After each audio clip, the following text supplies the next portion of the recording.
guys, papakita ko po sa inyo ngayon, no? Bubuhayin ko po muna yung aking computer. Papakita ko po sa inyo yung bagong login process ng Crossfire.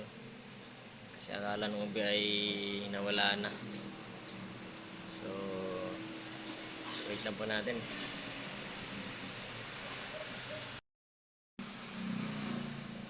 Ayun, so hanapin natin yun, no? Bali hindi na po dun sa window ni Crossfire. Sana yun.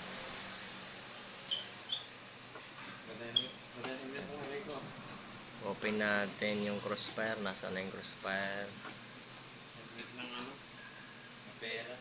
Ito, Crossfire. Yan. Open natin. So, ito na po. Magla-launch po si yung Stove PC client. Tapos doon na po tayo magla-login. Yan. So, yung login ID nyo pa rin dati or yung ginagamit nyo pa rin, yun pa rin ang gagamitin natin dito. Yan.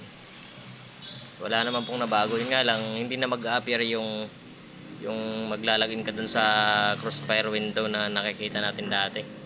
So iba na po ngayon. So ito pinapakita ko lang po sa inyo para yung mga naninibago po ay malaman din nila. Ayan. So nandito na tayo. So mayroon na siyang may notification din, no? Ready to play na pag nakalagin po tayo sa Stove client. Ayan, may play na nakalagay, oh. So ito na yun si Crossfire. Pag pinindot natin dito sa Crossfire, nandito yung play niya sa baba. So parang katulad na rin ng ibang laro. Yung ano ba mga laro yun? Run Online, yung Myth Games, yan, mga ganun. Parang pare-pares na sila ng sistema. Play natin.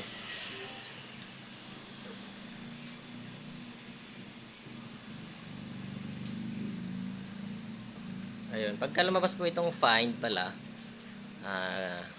wag po kayo magda-download ng bago, kasi may play na nga dun eh. So click natin yung find. Then hanapin lang natin kung saan naka-save si Crossfire. Ayan, online games, Crossfire. So regardless kung anong mga pangalan ng Crossfire na folder nyo dyan, kunyari ito, so dito lang tayo sa labas. Ito lang. Yung iba Crossfire lang, walang PH. Nakadepende po yun kung paano nyo name nung unang install natin. So select lang natin yan, tapos game add. Ayan.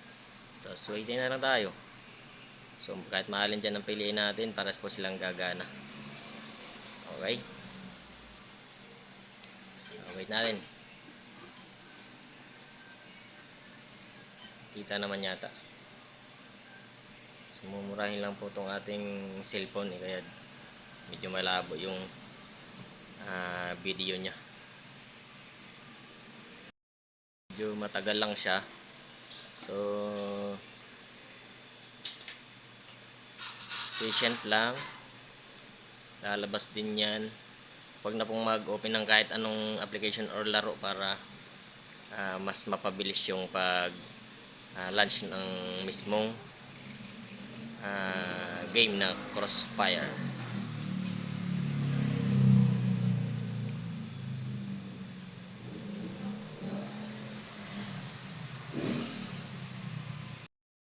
Lumabas na. So parang dati kasi, diba, dito tayo maglalagin. So yan, pinakita ko lang sa inyo na hindi na katulad nung dati yung paglalagin natin.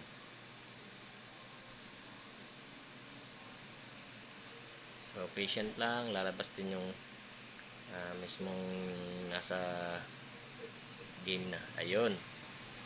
So nandito na.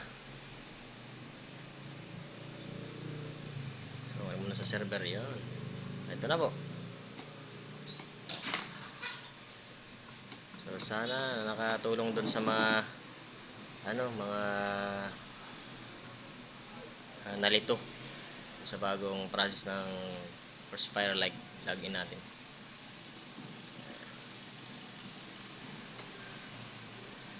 Hindi na muna ako maglalaro kasi hindi ako ganun karunong nito. Lalag out na lang ako. Paano ba to?